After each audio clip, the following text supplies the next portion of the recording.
Ok, alors juste un petit intermède, j'ai mon ordinateur qui s'est coupé entre deux, mais enfin la connexion Wi-Fi qui est partie. Donc moi je t'ai raté, j'espère que personne n'a raté ce que tu as dit, mais ça m'étonnerait puisque je t'ai repris comme si de rien n'était. Donc voilà. On verra bien d'après les commentaires. En tout cas, est-ce que tu peux me parler aussi maintenant du dosage idéal et surtout à quel moment de la journée est-ce qu'il est préférable de le prendre? Oui, le dosage idéal, ça tourne autour de 150 mg par jour. Mhm. Donc 150 mg par jour quand il y a disons, les facteurs nécessaires pour une bonne absorption. C'est-à-dire s'il s'agit par exemple d'un produit liposomal, là on est autour de 150 mg par jour. Après, quand il y a une dysbiose avancée ou un stress oxydatif important, etc., il faudrait quand même augmenter le taux doubler le taux enfin, la quantité de GABA. Deux fois 150 mg, 300 mg par jour, par exemple, ou 200, 250 mg par jour. On peut aussi l'associer, c'est très très bien de l'associer avec de la L-théanine à raison de 100 mg par 150 mg. 100 mg de L-théanine pour 150 mg de GABA. Mhm. Donc ça, c'est intéressant parce que ça permet, parce que la L-théanine elle-même, c'est un précurseur aussi, ça permet c'est pas un précurseur direct, mais ça permet de donner plus de GABA, d'augmenter la synthèse du GABA, et d'autant plus que maintenant, il est bien établi que la L-théanine passe la barrière hémato-encéphalique, il n'y a pas un débat comme sur le GABA. Donc la L-théanine, indépendamment du GABA, ça va stimuler la synthèse endogène du GABA et en même temps, ça va aider au passage du GABA au niveau du cerveau. Mhm. Et puis la prise, le moment de la prise, le mieux c'est de prendre, puisque c'est un neurotransmetteur inhibiteur, le mieux c'est de le prendre le soir, hein, en fin de journée. Ou juste avant de dormir, vers 30 minutes, 45 minutes, 1 heure avant de dormir, tout simplement. D'accord. Aucun intérêt à le prendre le matin. Je sais que parfois certaines personnes en prennent dans la matinée, mais j'avoue que je ne sais pas. Alors, on pourrait le prendre le matin, Mhm. c'est-à-dire là, c'est vraiment la règle générale. Après, on Mhm. pourrait le prendre le matin dans des cas, par exemple, où des personnes ont des contractions, des contractures musculaires importantes qui durent dans le temps, dans les cas de douleur aussi. Donc, pour citer les différentes indications auxquelles on pourrait utiliser le GABA, maintenant, globalement, on l'utilise le soir, mais on pourrait l'utiliser, rien n'empêche qu'on puisse l'utiliser durant la journée, mais il est préférable de l'utiliser le soir quand même. Mais pour les indications du GABA, Mhm. donc en fonction de ce qu'on avait parlé tout à l'heure par rapport à ses effets métaboliques. Donc, on a des indications sur les troubles de l'humeur en général, comme l'anxiété, la dépression, etc. Puis les troubles du sommeil aussi. C'est un excellent neurotransmetteur pour induire le sommeil.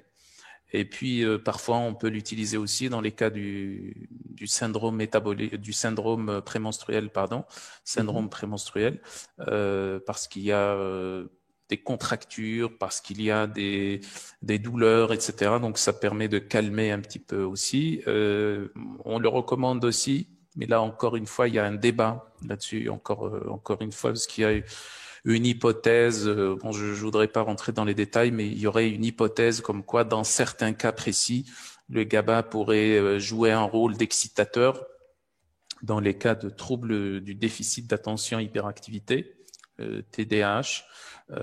Mais on a des données, on a beaucoup de données qui montrent et qui recommandent la prise de GABA dans ce type de troubles.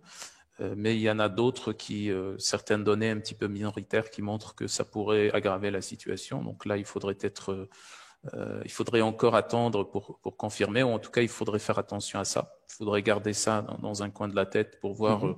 voilà, ce que ça donne. Après, les douleurs chroniques aussi, c'est très important puisque c'est un neurotransmetteur inhibiteur très puissant. Donc, dans les douleurs chroniques, il faut bien comprendre que dans les cas de douleurs chroniques, on observe souvent une baisse du GABA, un déficit en GABA dans les cas de douleurs chroniques, comme dans le cas d'ailleurs d'épilepsie.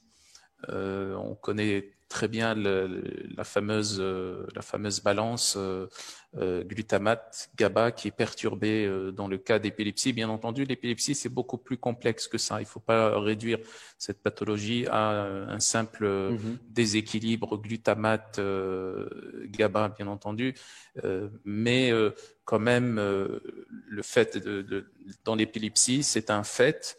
On observe une augmentation importante du glutamate parce que le glutamate est un neurotransmetteur excitateur.